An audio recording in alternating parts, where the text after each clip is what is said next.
gostaria já que, sem demora, pudéssemos abrir, então, a palavra de Deus no livro de 1 Pedro, no capítulo 2, o versículo 9. É o texto que vocês estão aí conversando já alguns domingos, né? Um texto conhecido, um texto que nos desafia a entendermos realmente qual é a vontade do Senhor em muitas coisas da nossa caminhada.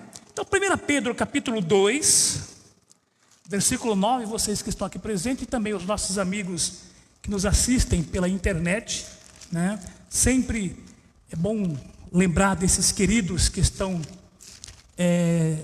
presentes, mas presentes no mundo virtual. Eu sou professor, eu sou formado em História e Teologia e dou aula de Filosofia, Sociologia e História. E tem sido para mim um desafio ser professor também em tempos de pandemia. Eu gravei agora um vídeo para o Dia dos Professores, a pedido de um curso, e eu dizia exatamente isso, que ser professor em tempos de pandemia, ele tem sido um desafio, porque você não basta dar uma aula. O professor hoje virou sinônimo de tudo, ele virou um youtuber. O professor, ele grava a aula. O professor tem que editar vídeos. O professor tem que, não basta preparar a aula, ele tem que editar, ele tem que fazer, enfim, ele tem que ser um cameraman, ele tem que ser um cineasta quase que. O professor trabalha menos. Não, o professor passou a trabalhar muito mais. Isso sem saber quem é que está do outro lado, né? Porque normalmente os alunos, eles ligam o computador, ligam o celular, e você diz bom dia, boa tarde, boa noite, e você não ouve o retorno. Aí você não sabe se o aluno está lá. E eu conversava com uma mãe recentemente, ela dizia assim, estou preocupado com meu filho, porque eu acordo para a aula, ele liga o celular, deixa o celular ligado e volta a dormir. Quer dizer, para o professor ele está lá, não, está lá o celular dele. Mas a câmera está desligada, então ele volta a dormir. Então tem sido um desafio. E o que é que nós aprendemos com tudo isso?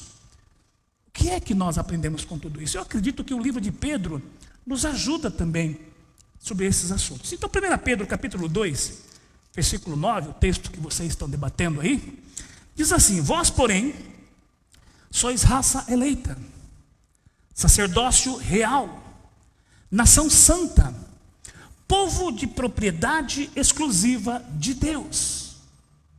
Para quê? O texto continua: com o objetivo, a fim, com o propósito de proclamardes as virtudes daquele que vos chamou das trevas para a sua maravilhosa luz. O que ficou para mim é trabalhar sobre propriedade exclusiva de Deus. Nesse sentido, queridos, eu gosto muito de uma frase que diz assim: tudo na vida existe uma coisa principal. Steve Covey disse exatamente isso, que a coisa principal é manter a coisa principal a coisa principal. Eu vou repetir: a coisa principal é manter a coisa principal a coisa principal.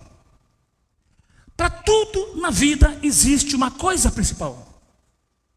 Para tudo na vida existe um grande porquê. Para tudo na vida existem escolhas necessárias que são baseadas, pautadas em uma coisa principal. Tudo na vida faz com que a gente entenda, na verdade, qual é o objetivo maior da existência humana. Nessa noite, muitos ainda estão atemorizados pela Covid-19. Muitas pessoas estão perdendo suas vidas por causa da Covid-19. Na Europa, o temor de uma segunda onda está assustando os moradores daquele continente. Dizem que os números muitas vezes são mascarados para esconder alguma coisa mais preocupante. Então, em tempos de pandemia, qual é a coisa principal? Qual é o grande desafio para a igreja em tempos de pandemia? Qual é o sentido da nossa caminhada? Qual é o sentido da nossa existência? qual é a coisa principal? Há uma passagem na Bíblia, no livro de Mateus, você não precisa abrir, não, é um texto conhecido. Mateus, no capítulo 22, há um diálogo entre um fariseu e o Senhor Jesus. E esse fariseu, ele chega para Jesus com uma grande pergunta. No capítulo 22 ele diz assim: mestre, qual é o grande mandamento da lei? Mestre, qual é o filé mignon da vida? Qual é o filé mignon da vida? Você sabia que para fazer um churrasco não basta a carne? Não basta a churrasqueira ou o carvão? Ontem eu fui no aniversário do meu sobrinho, família reduzida ali, poucas pessoas. Uma pessoa muito querida fazia o churrasco ali, preparava, tal, as pessoas em volta. Qual é o grande segredo do churrasco?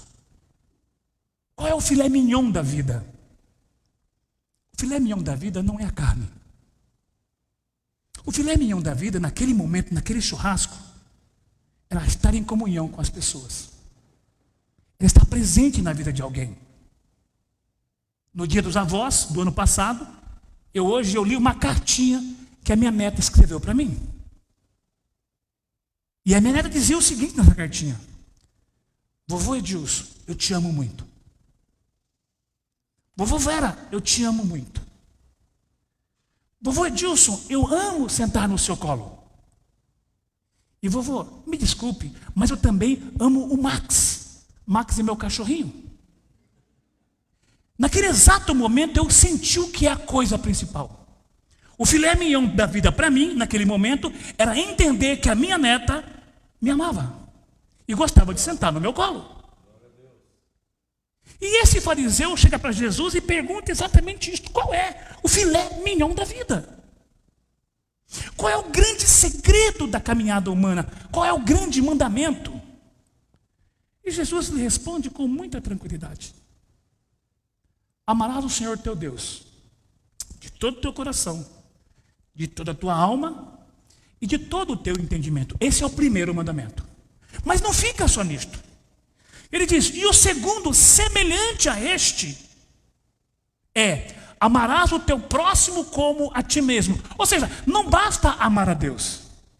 É preciso você entender que a caminhada, o filé mignon, o churrasco da vida, não se faz sozinho. Se faz no compartilhar com alguém alguma coisa sempre. O grande mandamento é amar a Deus, mas também estar atento ao próximo que nos rodeia.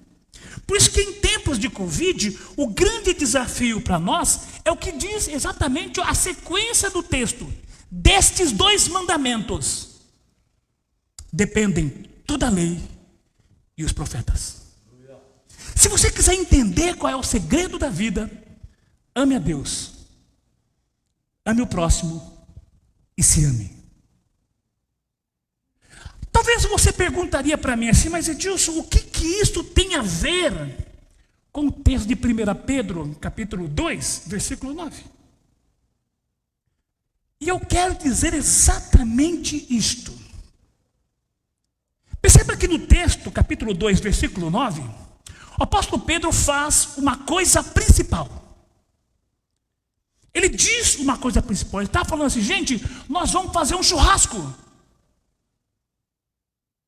Aí ele emenda o que é a coisa principal. Essa coisa principal, portanto, ela sempre vai se desdobrar em outras coisas. Então existe um ponto de partida. No caso de Jesus com o fariseu, era amar a Deus. E desse amor a Deus nós temos desdobramento: amar o próximo como a gente também se ama. Agora em Pedro nós temos uma coisa principal. E a coisa principal de Pedro, ele vai dizer assim: olha, nunca se esqueçam.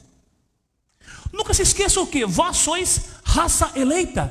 Isso é uma coisa principal. Vós sois sacerdócio real. Isso é coisa principal. Vós sois nação santa. Isto é coisa principal. Vós sois propriedade exclusiva de Deus. Isso é coisa principal. Agora vem a grande pergunta: isso funciona sozinho? Não. Por que não funciona sozinho, Edilson? Simples, porque não adianta você ter a coisa principal, mas não ter o grande evento que envolve a coisa principal. E o que envolve é para proclamardes as virtudes. Para proclamardes as virtudes daquele que vos chamou das trevas para a sua maravilhosa luz. Então vós sois raça eleita. Para quê? Proclamar as virtudes. Vós sois sacerdócio real. Para quê? Para proclamar as virtudes. Vós sois nação santa. Para quê? Para proclamar as virtudes. Vós sois propriedade exclusiva de Deus. Para quê? Para proclamar as virtudes. Quero rapidamente fazer para vocês um pano de fundo do que é a epístola de 1 Pedro. Por que Pedro escreve isso? Por que Pedro escreve isso? Esse livro foi escrito, irmãos, para 5 igrejas que viviam, que estavam presentes numa região chamada Ásia Menor, propriedade do Império Romano. Para quem gosta de história, é sempre importante. O Império Romano, ele estava presente desde a região hispânica, países ibéricos, hoje Portugal e Espanha, indo um pouquinho, avançava ali a região da Galácia, da Gália. Essa região da Gália eles chamam hoje de França. E um pouquinho acima lá pegava ali uma parte dos povos germânicos. Descia um pouquinho dos povos germânicos e pegava toda a parte de baixo, que era o Sacro Império Romano, a Itália hoje. E um pouquinho adiante, navegava, chegava na antiga Grécia. E da Grécia atravessava um pouquinho, chegava na Ásia Menor. Descia um pouquinho, chegava na região ali norte da África. Aí pegava a cidade de Cartago, pegava várias regiões, o Egito, subia um pouquinho, chegava na região da Palestina, Judéia. O Império Romano, portanto, era muito grande. A partir de Roma, todas as ordens aconteciam nesse império muito grande, e talvez aí o maior império de todos os tempos, o Império Romano.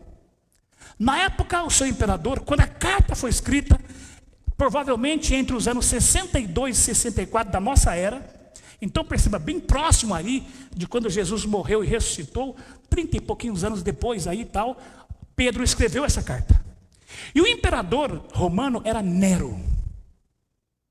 Nero é conhecido por ser uma pessoa terrivelmente trágico.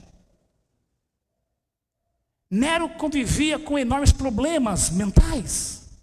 Ele achava que qualquer pessoa queria derrubá-lo do poder, conspirava contra ele, e ele sem nenhuma cerimônia mandava matar. Ele teve uma relação extraconjugal, a sua mãe não gostou muito, ele mandou matar a mãe, porque achava que a mãe estava conspirando contra ele. Mandou matar o seu irmão, achando que o seu irmão também queria conspirar contra ele. E numa fase de loucura, mandou que tacasse fogo em Roma. Parte de Roma pegou fogo.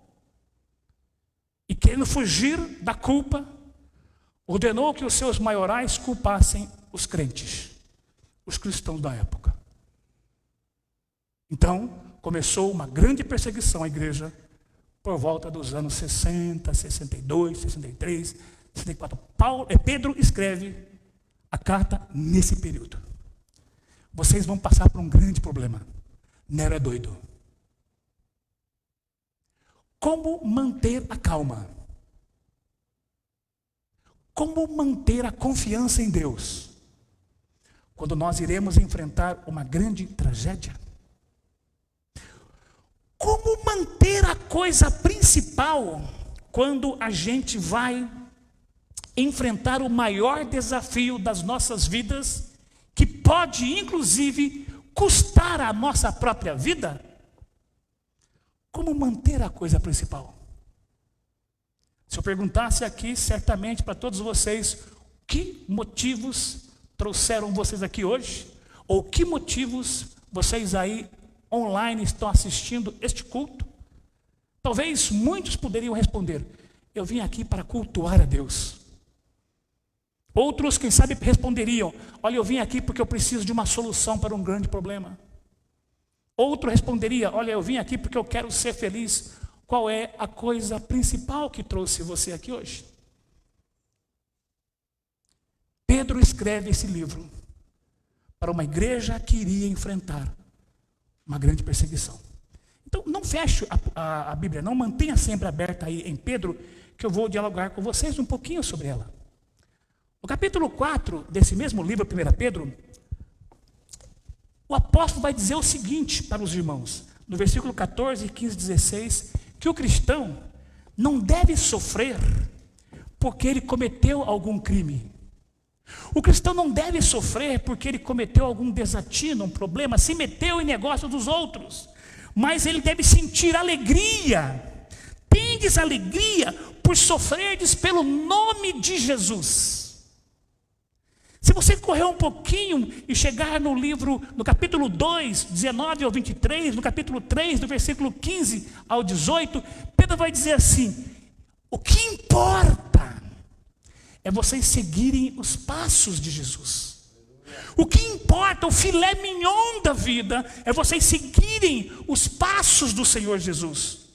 Portanto, quando Pedro escreve esta epístola, ela é sem dúvida nenhuma um livro notório para que eu e você, diante de todas as dificuldades que estejamos passando, diante de uma peste, diante de uma pandemia, diante de uma endemia, diante de toda e qualquer manifestação maligna, possamos ter certeza, nada foge do controle de Deus.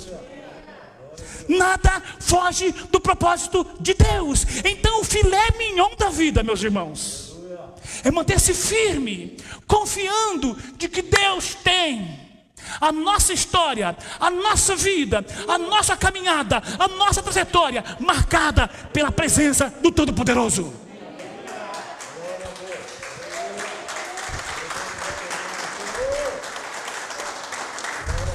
A Bíblia diz que nem anjos, nem demônios, nem principados, nem potestades, nem altura, nem profundidade, nem qualquer outra criatura poderá separar você do amor de Deus que está em Cristo Jesus, o nosso Senhor.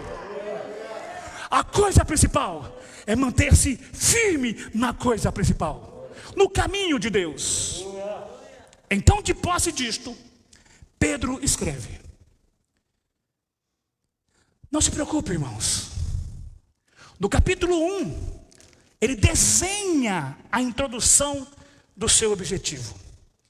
Ele fala quem ele é. Pedro, apóstolo de Jesus. Quem ele é? Será que diante de um problema eu sei quem eu sou? Quem é você? Eu sou filho amado do Deus Todo-Poderoso. Paulo então olha para essa igreja ali da Ásia Menor, que poderia sofrer uma grande perseguição, e diz assim: não se preocupem, vocês são eleitos segundo a presciência de Deus. No versículo 2 ele fala isso. No versículo 3 ele diz assim: vocês são regenerados. Vocês foram gerados de novo para uma viva esperança mediante a ressurreição de Cristo. No versículo 4 ele vai dizer assim: e esse ser regenerado é para uma herança que não se corrompe. O dinheiro se corrompe, a minha pele, o meu corpo se corrompe, se cortar sai sangue, se não cuidar pode até morrer. Mas você foi regenerado para uma herança que não se corrompe. No versículo 5, ele vai dizer assim: vocês são guardados pelo poder de Deus. Olha que bênção, irmãos. Então, na primeira parte, nós precisamos saber exatamente isto: quem nós somos. Quem nós somos. Irmãos, não se atemorize. Não se angustie, não se turbe o vosso coração, credes em Deus, diz o Senhor Jesus. Quem é você? A partir do momento que você sabe quem é você, o seu destino é bem traçado, o seu caminho é seguro. Na segunda parte, ele nos convida a permanecermos no propósito e na graça de Cristo. A partir do momento, queridos, que eu sei quem eu sou em Cristo, eu preciso então agora, eu preciso conhecer mais e mais desse Deus verdadeiro através da sua palavra. Eu sei quem eu sou filho. E agora eu conheço o testamento do meu Pai para mim. Por isso que a Bíblia, queridos, não é um livro qualquer. A Bíblia, ela é a palavra de Deus. Ela não é um amuleto de sorte. A Bíblia não é para ficar aberta no Salmo 91, amarelado na sua casa, não, porque isso não vai resolver. A Bíblia é um livro para eu conhecer, para eu ler, para eu estudar, para eu conhecer cada vez mais o que Deus tem para a minha vida. Então, quando eu conheço a palavra do meu Pai, eu verdadeiramente me saco de todas as bênçãos que esse Pai tem preparado para mim. Portanto, permanecer nesse propósito, no capítulo 1 ainda, o versículo 13, Pedro vai dizer: seja sóbrio. Precisamos ser sóbrios e esperar apenas na graça de Cristo. Hoje nós elegemos vereadores, prefeitos no Brasil inteiro, com exceção do estado do Amapá. Está convivendo com problema, blackout, falta de luz há alguns dias. Mas eu espero no prefeito. Eu espero na lei de um vereador. Eu espero na lei de um deputado. Eu espero na ação de um presidente. Eu até posso e devo orar pela autoridade constituída, mas nunca se esqueça, a nossa esperança é o Senhor. A nossa confiança está no Senhor, a nossa esperança é o Senhor. Por isso que o versículo 13 é um desafio. Precisamos ser sóbrios, aguardando tão somente na graça de Cristo. No versículo 14, o desafio agora é: não se amolde às paixões mundanas. Não crie a forma do mundo. Não se formate a partir dos valores daqueles que não creem em Deus. A nossa forma, irmãos, é o Senhor Jesus. No versículo 15, o apóstolo diz assim: sejamos santos como santo é aquele que nos chamou. E no versículo 22, ele fala da máxima que deve existir entre eu e você: se amem. Que haja amor entre os irmãos. Irmãos, purificada a vossa alma pela obediência à verdade, tendo em vista o amor fraternal não fingido. Se amem. Se amem. Agora, por que eu devo amar o meu irmão? Porque é na tribulação, é na perseguição, é na dificuldade, é na Covid que nós entendemos o sentido de ser família. Irmãos, o que eu tenho aprendido na pandemia é: eu preciso amar a minha esposa e a minha esposa precisa me amar, porque nós estamos convivendo como nunca, o tempo todo. Olha a importância da família. Perceba que as cadeiras estão separadas, mas juntas para a família. Olha que maravilha isso, irmãos. Então é preciso entender que no propósito de Deus, Ele vai dizer assim: amem uns aos outros, mas nunca se esqueça, vocês foram gerados, no versículo 23, por uma semente incorruptível. Ah, meu irmão, se eu fosse você, dizia um amém bem alto. Se eu fosse você, dizia um aleluia bem alto. Sabe por quê, irmãos? O que gerou você não foi qualquer coisa. Eu sei que o meu pai teve uma relação sexual com a minha mãe e me gerou. Mas antes mesmo de meu pai e minha mãe terem essa relação sexual, eu já havia sido gerado no coração de Deus. Aleluia. Isso é privilégio, irmãos. Isso é privilégio. Portanto, segunda parte, mantenha-se firme nesse propósito. Primeira parte, saiba quem você é.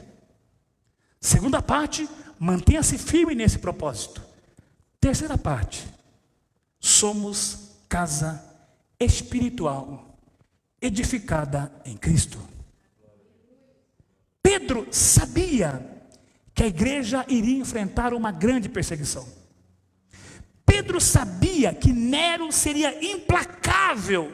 Então ele procura preparar a igreja para os dias que viriam. Irmãos, e não foi fácil. Quem conhece a história sabe que o Império Romano realmente perseguiu demais a igreja. Demais a igreja. Os primeiros anos foram anos terríveis. Terríveis. No ano 395, o Império Romano foi dividido. O Império Romano do Ocidente, que ficava a capital em Roma, e o Império Romano do Oriente, que ficava em Constantinopla. Divisão. O Império Romano do Ocidente vai cair no ano 476, quando os bárbaros invadem. Invadem a região e dominam tudo. É a queda do Império Romano do Ocidente. No ano 1453, a cidade de Constantinopla, capital do Império Romano do Oriente, que era uma cidade cristianizada, uma cidade onde a sua cultura era cristã.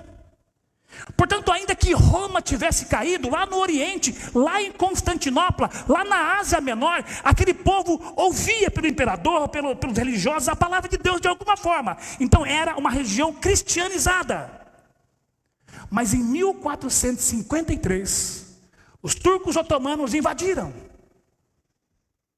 E o Império Romano do Oriente caiu. Aquela região outrora cristã transformou-se em islâmica. A capital, aos poucos, foi perdendo importância.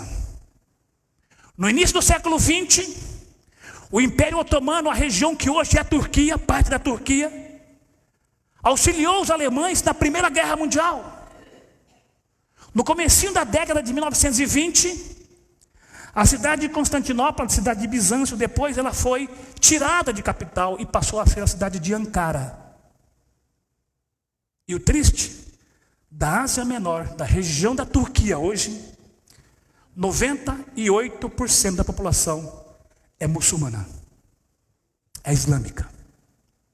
Ainda que na Turquia a sua constituição dê liberdade de culto, cristãos mesmo não chega a 1%. Perceba o que houve com essa região cristã, que Pedro preparou para uma grande perseguição.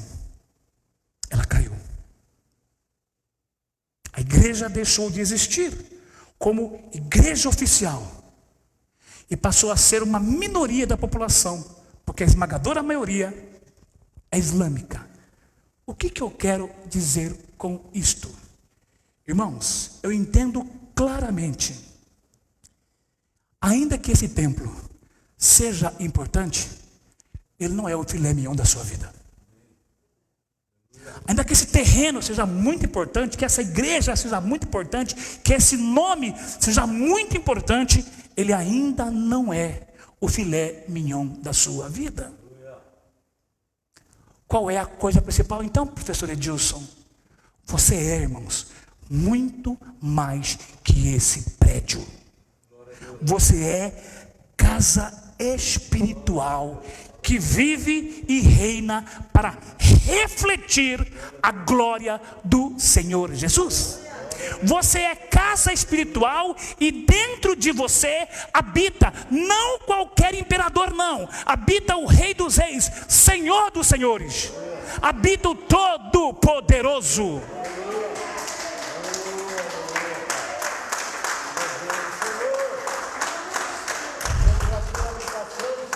Você sabia o que significa a palavra entusiasmado?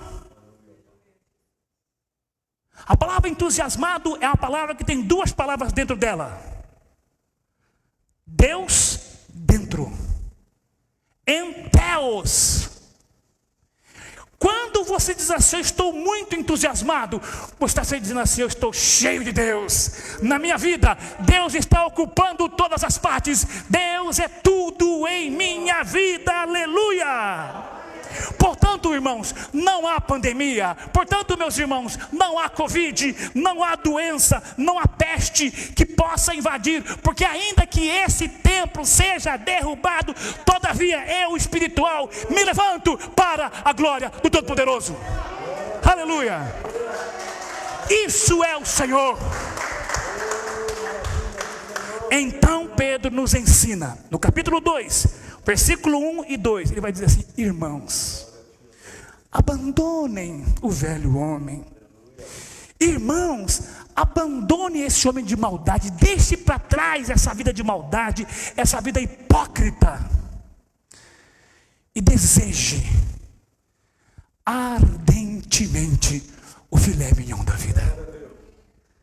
Deseje ardentemente o genuíno leite espiritual, para que por ele vos seja dado crescimento.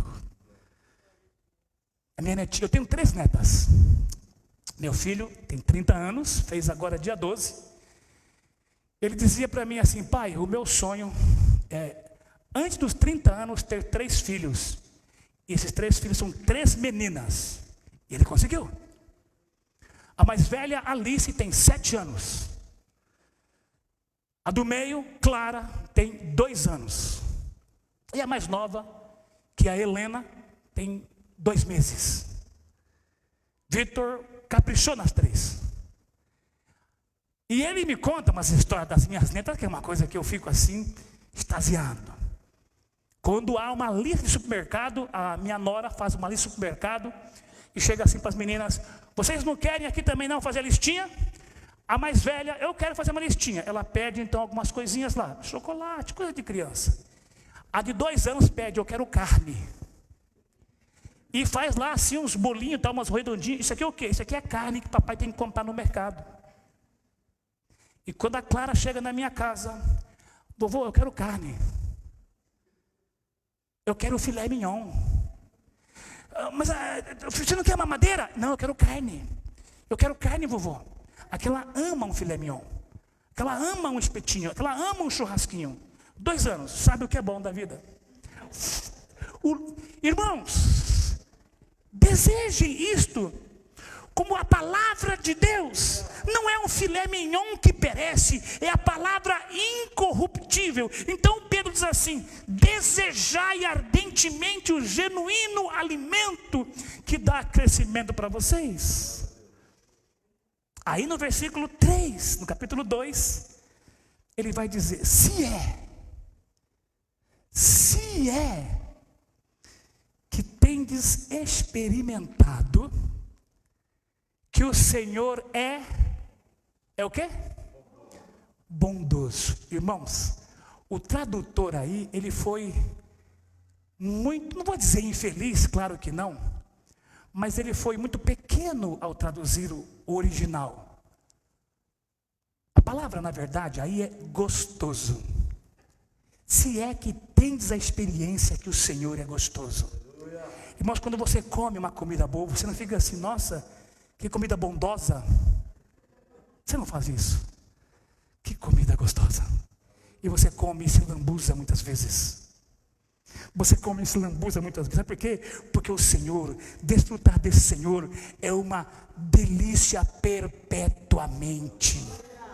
Se é que tendes experimentado. E vou dizer, hein, quem experimenta do Senhor Jesus quer cada vez mais. Cada vez mais. Cada vez mais. Então desejem esse alimento, experimente mais da gostosura, da delícia que é a palavra de Deus. Capítulo, versículo 4 em diante, chegando para Ele. Se acheguem a Ele. Por que chegar para Ele? Porque Ele é a pedra que vive, Ele é a pedra angular, essa pedra que foi rejeitada pelos homens, mas para Deus essa pedra é eleita, preciosa. A pedra angular é Jesus, e eu, e você, e a igreja, nós somos como pedras vivas, edificadas casa espiritual para sermos sacerdócio real. Oh, glória a Deus! Oh, glória a Deus! Aí no versículo 8 ele vai dizer: pedra de tropeço, rocha de ofensa, são estes os que tropeçam na palavra, são os desobedientes. Mas com vocês, igreja da Ásia Menor, não. Mas com vocês, comunidade evangélica El Shaddai, vocês não são pedra de tropeço. Vocês não são desobedientes. Mas vocês, ó comunidade evangélica El Shaddai, vós porém não. Vós sois raça eleita, vós sois sacerdócio real, vós sois nação santa, vós sois propriedade exclusiva de Deus. Então, professor Edilson, nesse sentido, por favor, nos diga o que é ser propriedade exclusiva de Deus. É a quarta parte. Irmãos, propriedade exclusiva de Deus é você entender que Deus criou para si. Deus criou para si. O livro de Tito, no capítulo 2, diz exatamente isso, o versículo 11 ao versículo 15. Deus criou para si um povo exclusivamente seu, zeloso de boas obras. O que é ser exclusivo? A palavra exclusivo, irmãos, ela carrega consigo também duas ideias: excluir alguém ou proteger alguém. As pedras de tropeço são excluídas. E o que sobra, irmão, sou eu e você. Portanto, quando você pensa na palavra exclusividade, pense o seguinte: eu e você, nós somos um ponto. E esse ponto é cercado. Esse ponto é murado. Esse ponto é protegido. Por isso que a Bíblia diz que nós estamos escondidos juntamente com Cristo em Deus. Nós estamos escondidos dentro de Deus, irmãos. Portanto, o diabo, ele está ao nosso derredor, sabe por quê? Porque ao nosso redor estão os anjos.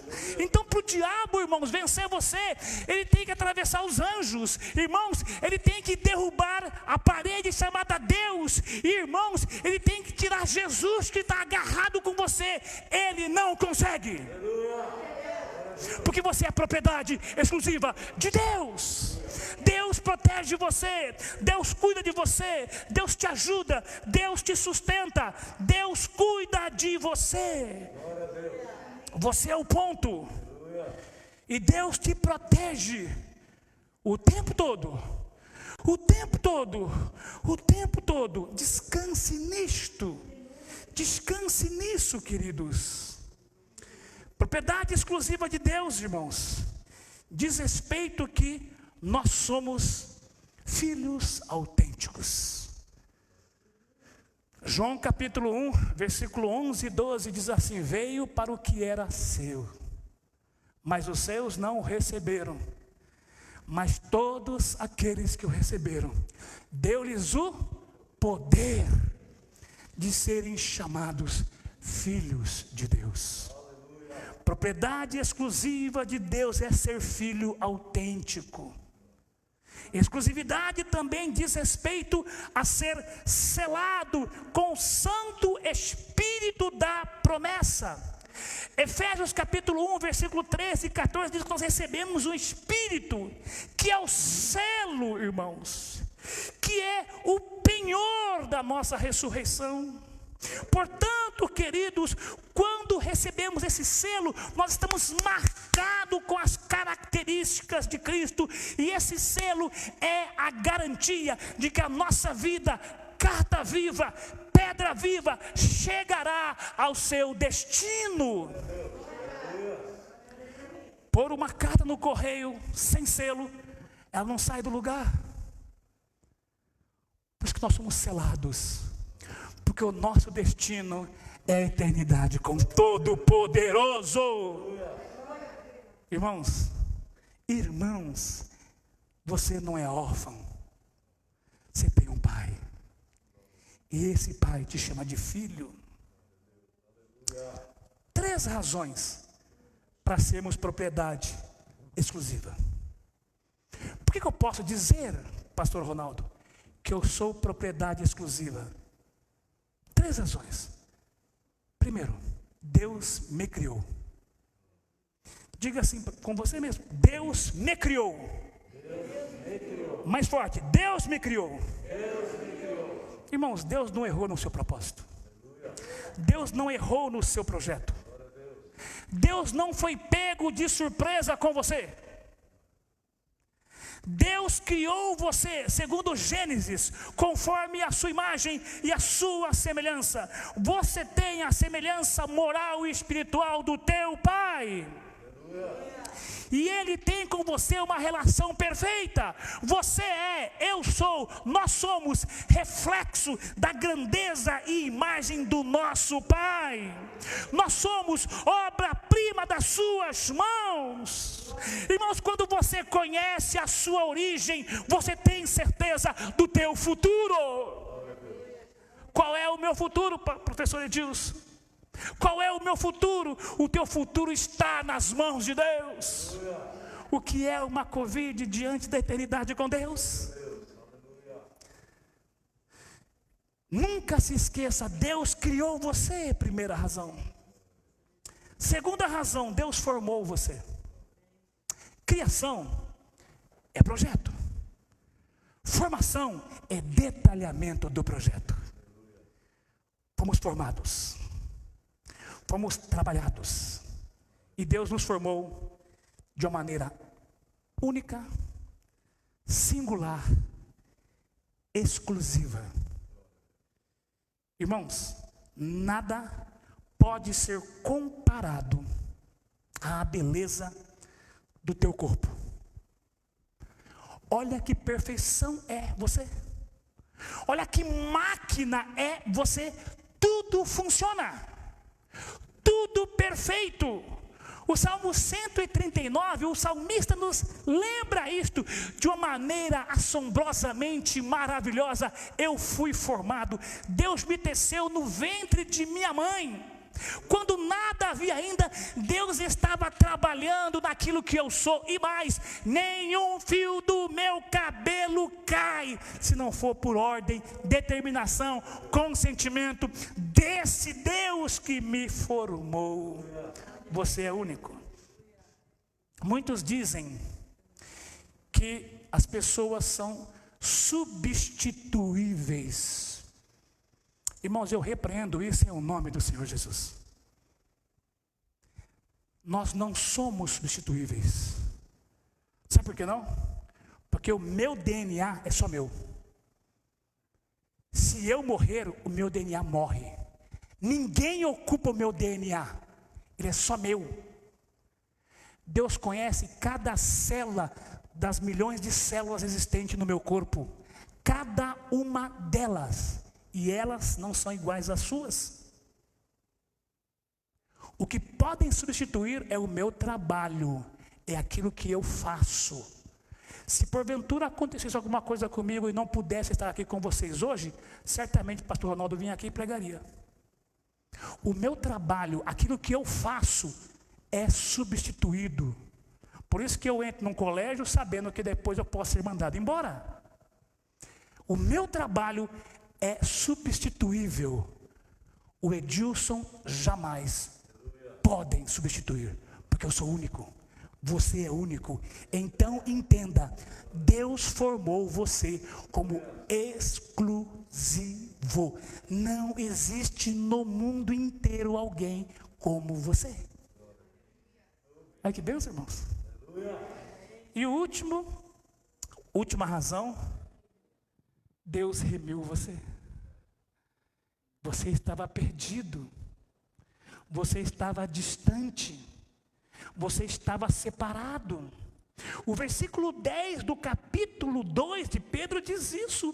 Vós que antes não eres povo, Mas agora sois povo de Deus, vós que não tinhais alcançado a misericórdia, mas agora alcançastes misericórdia pela obra da cruz. Deus pagou o alto preço, a morte do seu Filho, o sangue do seu Filho, para remir eu e você de todas as nossas iniquidades. Por isso, ao remir eu e você, Deus está dizendo: não existe mais nenhuma separação. Tudo está perdoado. Tudo está consumado. Para concluir, irmãos, nós não estamos hoje na região da Turquia. A Ásia Menor hoje é a Turquia, boa parte da Turquia. Nós não estamos na cidade de Ankara. Nós não estamos na cidade de Istambul. Mas a palavra de Deus ainda continua nos preparando para os desafios da vida. Independente das circunstâncias, independente dos desafios que eu e você estejamos enfrentando, nunca se esqueça, existe um filé mignon. Existe uma coisa principal. Existe uma coisa que determina o que eu e você nós somos. Nunca se esqueça disto. A maravilhosa constatação da vida, o filé mignon da vida, é aquilo que nos dá esperança, segurança, dando-nos certeza e convicção que seja o que estiver acontecendo ao nosso redor, é perfeitamente possível descansarmos os nossos corações muitas vezes abatidos.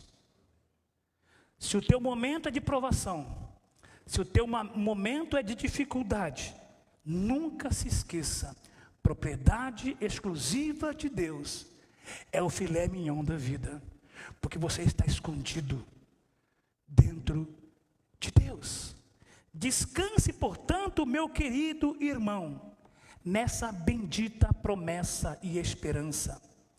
Deus nos fez filhos, não para andarmos atemorizados.